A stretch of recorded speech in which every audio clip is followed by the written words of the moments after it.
Hello, everyone. Vermont Red Pill here. I just want to touch on a couple of things that happened this week that are just little brief little blurps. One of them has to do with the Odyssey. I'm still gonna go see it because this is a Christopher Nolan film, and Christopher Nolan, I can't think of where he has misstepped. I even enjoyed Tenet, but I like those. I like those like sci-fi time loop movies. I would actually really like to make a list at some point of like the top 10 time loop movies. When obviously Looper will be on there, but it's there I go again. I'm a linear, non-linear.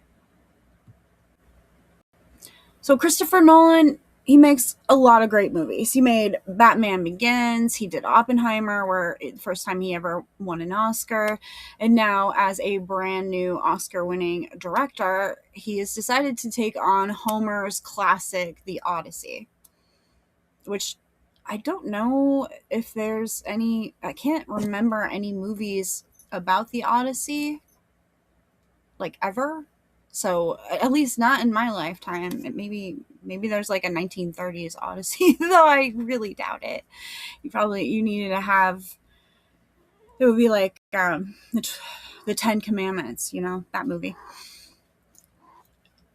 I've seen the trailer for it, and I think that this was before all of the controversy came out about, race swapping. They took Helen of Troy, who's supposed to be, pale or, well, pale, I think, with blonde hair or reddish hair, or basically light hair. Sorry, my cat, I don't know what's going on with her, but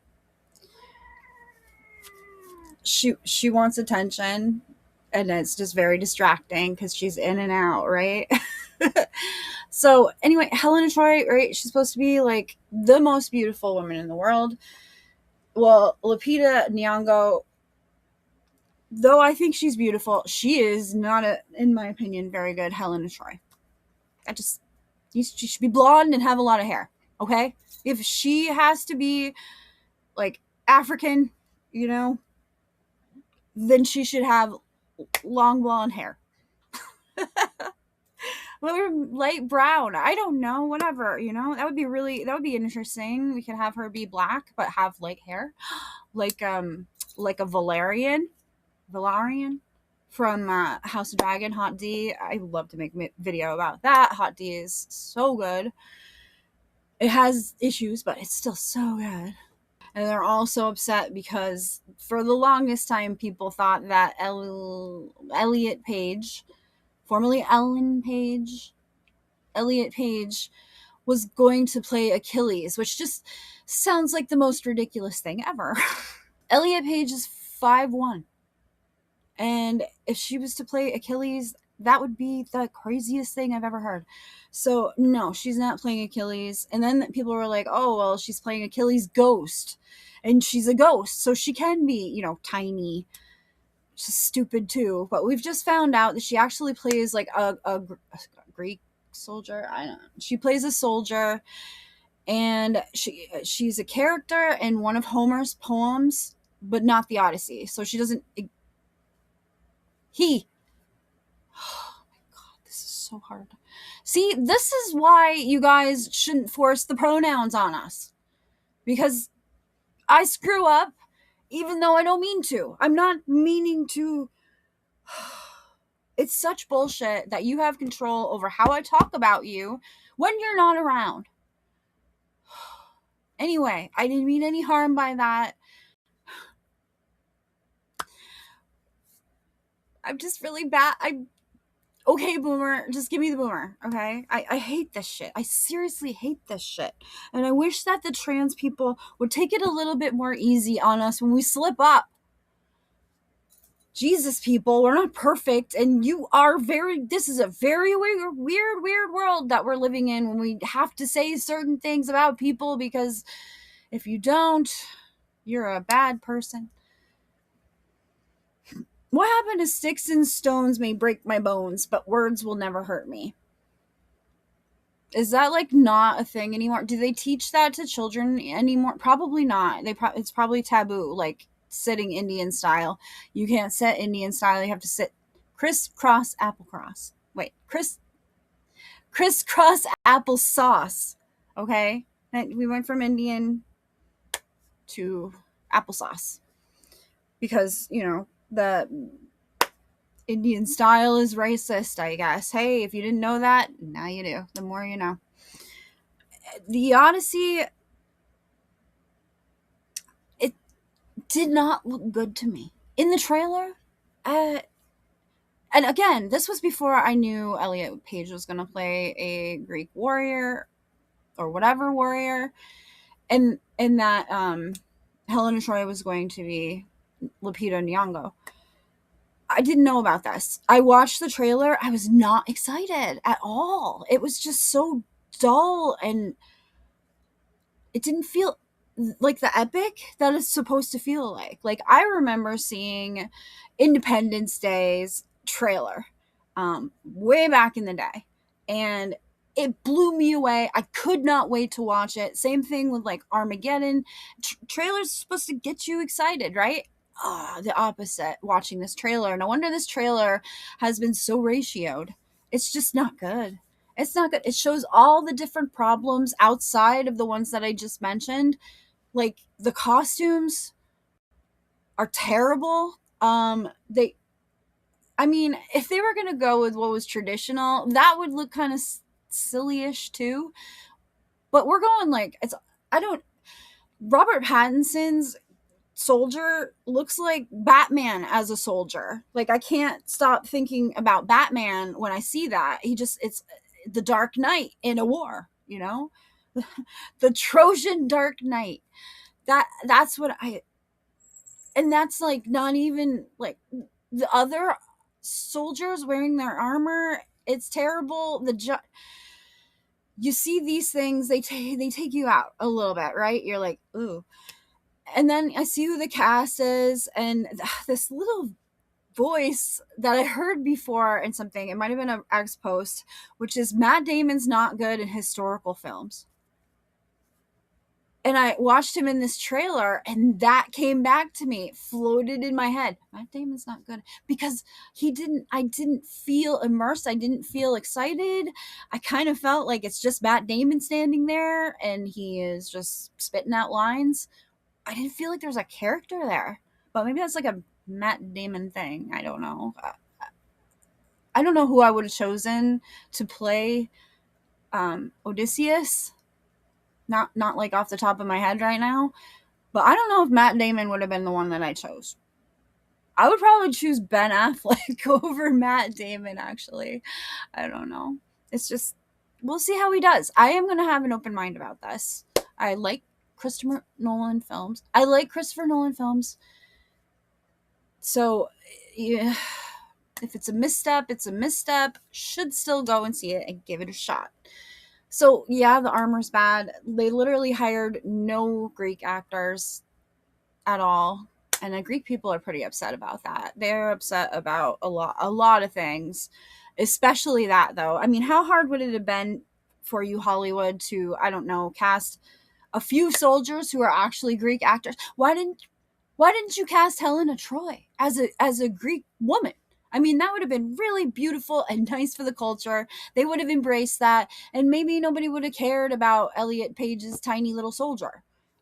Like, give the audience what they want, or at least respect the culture the story came from. And we're not going to get either with this, based on the trailers.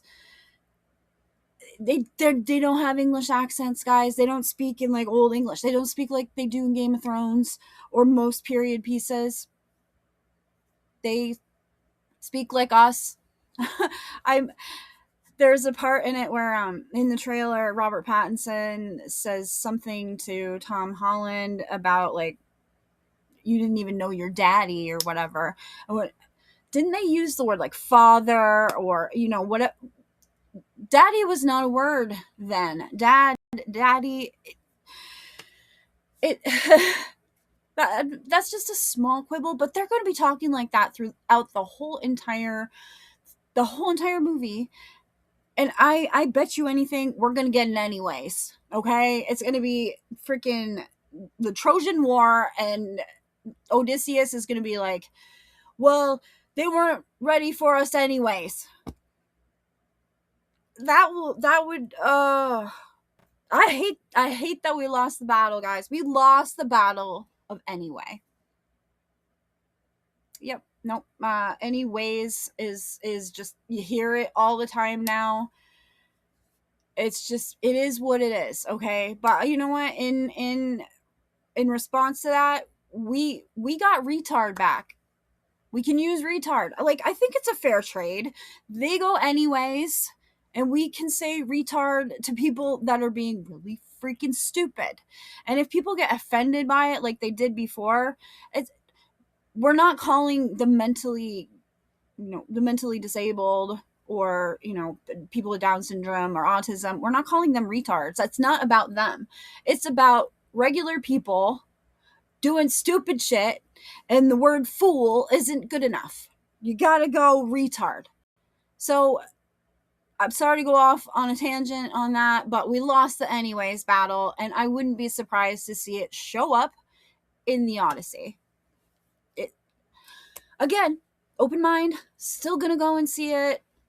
Didn't make me excited about anything. And let me just tell you guys, when DEI, when diversity, equity, inclusion, or CRT, which is critical race theory things, pop up in movies, it's like a jump scare to me. Like, I want to be immersed in the movie. But if I'm watching a period picture and there's just black people dotted all over into England, and I don't know, it's like when you get like strong female thing or what, it's a certain trope, and it just takes you out of the movie like a jump scare. Like, Elliot Page, geez, tiny soldier, Helen is right. Where am I? Message. This is going to be an Oscar movie, so we got to do the message. The message is most important thing ever. So get back in the movie. Sometimes there's so many of these little woke moments that you just can't get back into the movie. I feel like if I was to go and see Supergirl, that would literally like be the whole entire movie. So not planning on seeing that, but I am planning on seeing the Odyssey, and I hope it's good. I am going to go in with an open mind, but I'm going to expect it to be bad. That way, if it's average or even sort of good, it's going to be really good, right? The critics are saying, the ones that have already seen it, that is really, really good. But still waiting on what is the rest of America going to think about the Odyssey? I guess we'll have to wait and see. Okay, the last bit of news that I have here it's just a quick question about Charlie Kirk's killer's furry trans lover, Lance Twiggs. Now, I don't know how much you guys are following up the Charlie Kirk case, but the man who shot Charlie Kirk was in a relationship with a trans... See, again, having issues with a biological man that believed he's or living as a woman, or sometimes living as a woman, and also like a furry too, I guess. They were dating. The guy that shot Charlie Kirk basically was dating a trans furry person, and they were in a relationship together. And I believe that the guy who shot Charlie Kirk, who I'm not even going to give him a name because he doesn't even I hope it doesn't ever echo in history, but of course it will. But anyway, that guy, I think, came from somewhat conservative background. I mean, there's definitely hunting and things like that, and it just seems like his family was more on the conservative side. And I guess that, like, maybe they didn't accept what was going on with Lance and their son. So I don't know whether or not the guy that shot Charlie Kirk was radicalized. There's so many different conspiracy theories about this. I'll leave that to Candace Owens and Jimmy Dore, other people, Sabby Sabs, whoever wants to cover it. It is not my place to cover that. All I want to do is just say, like, I know very minimal about okay, well, is it Israel? Did Israel put the Charlie Kirk shooter up to doing that? Did they like give him lessons on how to be a sniper? Did they pay for the gun? Did they? No, they didn't do any of that stuff. But I mean, it is possible that he was put up, like he was encouraged, let's say, by outside sources to, they riled him up about the fact that it just Charlie.